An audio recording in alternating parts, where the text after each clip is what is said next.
రాష్ట్రం కుదేలైపోయిన పరిస్థితి కనిపిస్తూ ఉంది. ఇచ్చిన ప్రతి హామీని కూడా నిలబెట్టుకోకుండా ప్రజలను మోసం చేస్తూ ఉన్న పరిస్థితి, ప్రతి సెక్షన్ను కూడా మోసం చేస్తూ ఉన్న పరిస్థితి. ఇటువంటి పరిస్థితుల్లో చంద్రబాబు నాయుడు గారి హయాంలో మహిళలు చిన్నారులకు కూడా పరిస్థితి ఏమిటి అని అంటే రాష్ట్రంలో చూస్తే ఎప్పుడూ చూడని విధంగా జరుగుతూ ఉంది. ఏకంగా 110 మంది మహిళల మీద, చిన్నారుల మీద అత్యాచారాలు ఈ 5.5 నెలల్లోనే.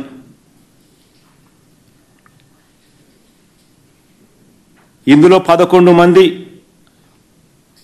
చనిపోవడం కూడా జరిగింది. నిన్న కూడా 3 ఇన్సిడెంట్లు జరిగాయి.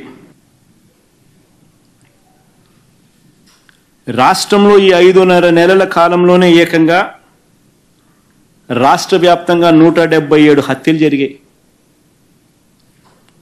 500కు పైగా హత్యాయత్నాలు జరిగాయి ఈ 5.5 నెలల కాలంలోనే.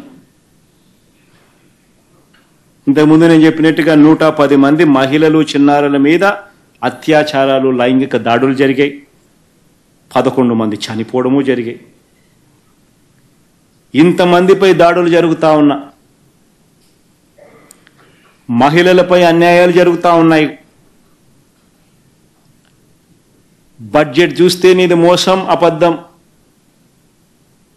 అన్ని రకాలుగా ఈ ప్రభుత్వం ఫెయిల్ అయిపోయిన పరిస్థితులు.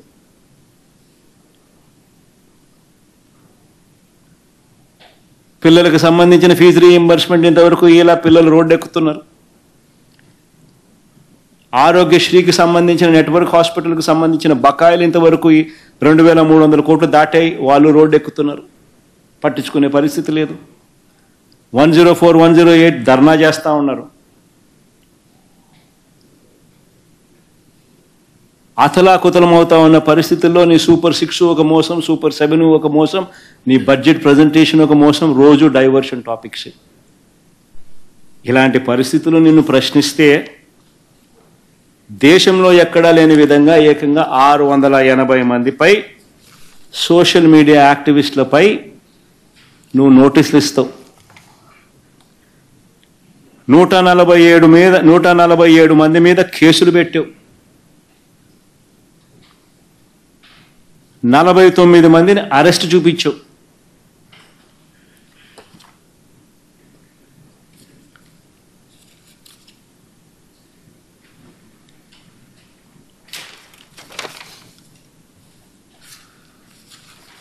సూపర్ 6 ఏమో. నీ చంద్రబాబు నేను ఒకటి అడుగుతున్నా,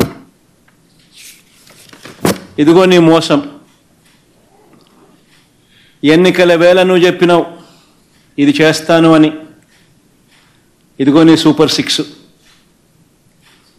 దీనికి కావాల్సిన బడ్జెట్ ఇది 74,000 కోట్లు. నువ్వు చేసినది మోసం కాదా? నువ్వు చెప్పినది అబద్ధం కాదా? నీ మీద 420 కేసు పెట్టకూడదా? ఆర్గనైజ్డ్ క్రైమ్ ఇది కాదా అని నేను ట్వీట్ పెడతా ఉన్నాను. నా ఎమ్మెల్యేలు, కంటెస్ట్ చేసిన ఎమ్మెల్యేలు అందరూ ట్వీట్లు పెడతా ఉన్నారు, పెట్టబోతున్నారు.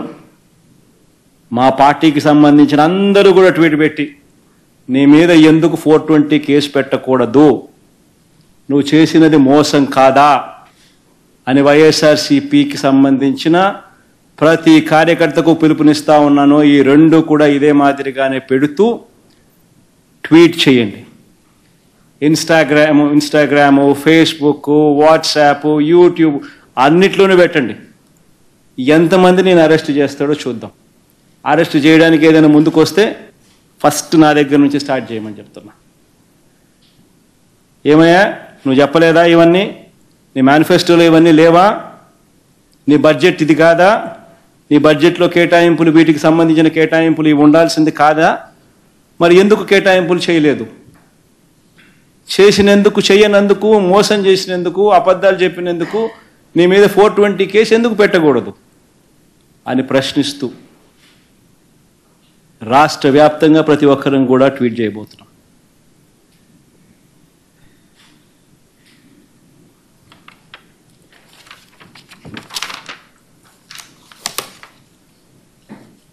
అంతే బాటలే.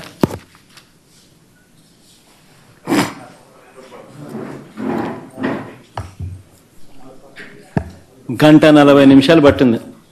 వాస్తవమే. మరి ప్రతిపక్ష నాయకుడిగా అసెంబ్లీలో మాట్లాడాల్సి వస్తే ఇవన్నీ చెప్పి ఇవన్నీ చూపించి ఇదే మాదిరిగా మాట్లాడాల్సి వస్తే నిజంగానే గంట 40 నిమిషాలు పడుతుంది.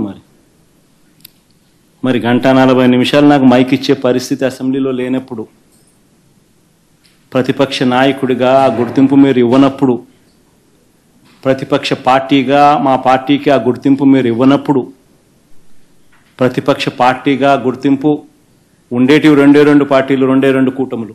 ఒకటి అధికార కూటమి, రెండోది ప్రతిపక్షం. ప్రతిపక్షం మా తప్ప ఇంకెవరూ లేరు. అలాంటి మా పార్టీ 40% ఓట్ షేర్ వచ్చిన మా పార్టీకి ఉన్నది ఒకే ఒక్క ప్రతిపక్ష పార్టీ అయినా కూడా ఆ పార్టీని నువ్వు ప్రతిపక్షంగా గుర్తించనంటావు. ప్రతిపక్షంగా గుర్తిస్తే ఆ పార్టీకి ఒక నాయకుడు ఉంటాడు, ఆయన ఆటోమేటిక్గా ప్రతిపక్ష నాయకుడు అవుతాడు. ఒక్కసారి ప్రతిపక్ష నాయకుడు తాను అయినాడు అని అంటే ఒక హక్కుగా సభలో మైక్ తనకు ఇవ్వాల్సి వస్తుంది. అప్పుడు ఈ గంట 40 నిమిషాల సేపు తాను మాట్లాడతాడు, అసెంబ్లీలో ఇవన్నీ చెబుతాడు.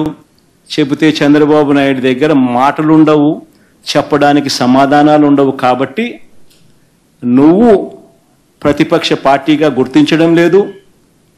ప్రతిపక్ష పార్టీగా గుర్తిస్తే ఆటోమేటిక్లీ ఆ ప్రతిపక్ష పార్టీకి సంబంధించిన నాయకుడిని ప్రతిపక్ష నాయకుడిగా కూడా గుర్తించక తప్పదు. కాబట్టి కావాలని నువ్వు ప్రజల గొంతు వినపడకూడదు అని నువ్వు చేస్తా ఉన్న ఈ దుర్మార్గానికి మీడియా ద్వారా ప్రజల సమక్షంలో ప్రజల తరపున మాట్లాడుతూ ప్రజలకు సుదీర్ఘంగా అన్ని విషయాలు తెలియజేస్తా ఉన్నాను. రాబోయే రోజుల్లో కూడా అసెంబ్లీ జరిగినంత కాలం మా ఎమ్మెల్యేలు ఒక్క మాటలో చెప్పాలంటే 11 సీట్లు కాదు, ఒక్క సీటు గెలవడానికి అర్హత లేని వ్యక్తులు. ఇంకొక మాటలో చెప్పాలంటే రాజకీయాల్లో ఉండడానికి అర్హత లేని వ్యక్తులు వీళ్ళు. గట్టిగా కూడా చెప్తున్నా, మీరు ఇంకా రోషాలు రావడం లేదు రాష్ట్రంలో. వేరేది ఇక్కడైతే ఓట్లు కాదు, ఇంట్లో నుంచి బయట రావడానికి కూడా అర్హత లేదు. ఇన్ని చేసి ఇప్పుడు సోషల్ మీడియా, ఈ విషయం కూడా నేను చెప్పాలా మీ అందరికీ. ఏంటి అనర్థాలు? ఒకప్పుడు మనందరికీ ప్రింట్ మీడియా ఉండేది. తెల్లవారితే నిద్రలేస్తే పేపరే చూసేవాళ్ళం. నేను 78లో అయితే ఆ రోజు అసెంబ్లీ సమావేశాల్లో కూడా చర్చలన్నీ దూరదర్శన్ ద్వారా వినేవాళ్ళం. సాయంత్రం 15 నిమిషాలు పేపర్లు కూడా వచ్చేటివి కాదు చాలా ఊర్లకి. అక్కడి నుంచి మళ్ళీ 90 వచ్చే కొందికి ఎలక్ట్రానిక్ మీడియా వచ్చింది ఇంటర్నెట్ రెవల్యూషన్తో. అప్పుడు కూడా నేనే దానికి ఎక్కువ ప్రాధాన్యత ఇచ్చాను. ఇంటర్నెట్ కూడా మీ అందరికీ తెలుసు. ఇప్పుడు సెల్ ఫోన్లు వాడుతున్నారంటే ఆ రోజు సెల్ ఫోన్ గురించి మొట్టమొదటిసారి మాట్లాడిన వ్యక్తిని నేనే. ఇంకెవరూ మాట్లాడిన తర్వాత అందరూ మాట్లాడారు. ఈరోజు సెల్ ఫోన్లు అన్నీ వచ్చాయి, టెక్నాలజీ రెవల్యూషన్ వచ్చింది, దానివల్ల ఎలక్ట్రానిక్ మీడియా వచ్చింది. అప్పుడంతా టీవీల వరకే పరిమితం అయింది. నాకు తిరుపతిలో నా యాక్సిడెంట్ అయినప్పుడు కొండపైకి పోయేటప్పుడు 24 క్లేమోర్ మైన్స్ నా మీద బ్లాస్ట్ చేసి ఇన్ని టీవీలు లేవు. ఒకే టీవీ జెమిని టీవీ, దూరదర్శన్ ఉండేటివి. ఆ జెమిని వచ్చేప్పట్లో రికార్డ్ చేశారు. అలాంటిది ఈరోజు చూస్తే మళ్ళా ఇప్పుడు సోషల్ మీడియా వచ్చింది. దీనికి సోషల్ మీడియాకు అడ్డు ఏమాత్రం లేకుండా పోయే పరిస్థితి వచ్చింది. ఆడబిడ్డల పైన పోస్టింగ్లు పెట్టేస్తున్నారు, క్యారెక్టర్ అసాసినేషన్ చేస్తున్నారు. ఈ ఎదవలకైతే ఏమీ లేదేమో కానీ మనకు కుటుంబ వ్యవస్థ ఉంది, భార్య భర్త పిల్లలతో బతుకుతున్నాం, కనీసం గౌరవంగా బ్రతకాలని కోరుకుంటాం. మనవల గురించి ఆ పేపర్లో అవన్నీ పెడితే ఎంత బాధపడతారో మీరు ఒక్కసారి ఆలోచించండి. నన్ను గురించి అసెంబ్లీలో మాట్లాడితే, మా మిస్సెస్ గురించి మాట్లాడితే బాంబులు కూడా భయపడలేదు. కానీ మొట్టమొదటిసారిగా నేను కూడా కళ్ళ నీళ్లు పెట్టుకున్న సందర్భం అది నా జీవితంలో ఎప్పుడూ మర్చిపోలేను. దేనికోసరం మనకు సంబంధాలున్నాయి, బాంధవ్యాలున్నాయి. ఆ బాంధవ్యాల్లో ఇలాంటి చేసినప్పుడు మనం కూడా మనుషుల మీద రోషం వస్తుంది, బాధ కలుగుతుంది. అలాంటిది ఈరోజు మీరు చూస్తా ఉంటే విచ్చల విడితనం వచ్చింది. సోషల్ మీడియాలో వాళ్ళు వాడే భాష మీరు చూస్తూ ఉంటారు. ఒక్కొక్కడికి మదం ఎక్కిపోయింది, ఆంబోతుల మారిగా తయారయ్యారు. ఆడబిడ్డల పైన ఇష్టానుసారంగా మాట్లాడతారు, ఏదంటే అది మాట్లాడతారు. నన్ను గురించి మాట్లాడారు, అనిత ఒక ఆడబిడ్డ మంత్రి గురించి మాట్లాడారు, మా కుటుంబం అంతా మాట్లాడారు, ఎమ్మెల్యేల గురించి మాట్లాడారు, మిమ్మల్ని గురించి మాట్లాడారు. నిన్న మన పవన్ కళ్యాణ్ గురించి కూడా, ఆయన గురించి కాకుండా ఆయన పిల్లల గురించి కూడా ఇష్టానుసారంగా మాట్లాడితే ఆ పిల్లలు ఏమీ తెలియని పిల్లలు బాధపడే పరిస్థితికి వచ్చారు. అంటే యాక్షన్ తీసుకోకూడదండి, వీళ్ళపైన వదిలిపెట్టాలండి వీళ్ళని. అంటే మతం ఎక్కువైపోయి, కొవ్వు ఎక్కువైపోయి నేరస్తులుగా తయారై ఆ నేరస్తులే ఈరోజు మన వాళ్ళందరినీ మీరు చూస్తే ఇంకా అనుకుంటున్నారు ఆ రోజు నేనే ముఖ్యమంత్రి, వీళ్ళకి మీడియా ఉంది. తెల్లవారితో ఉదయం చచ్చిపోతే వివేకానంద రెడ్డి గారు మీరు చూశారు. చనిపోయిన తర్వాత వెంటనే మొట్టమొదటిసారిగా బ్రాడ్కాస్ట్ చేసింది సాక్షి టీవీలో గుండెపోటుతో చనిపోయాడని. నేను కూడా నమ్మా, ఒక ముఖ్యమంత్రిగా నమ్మా.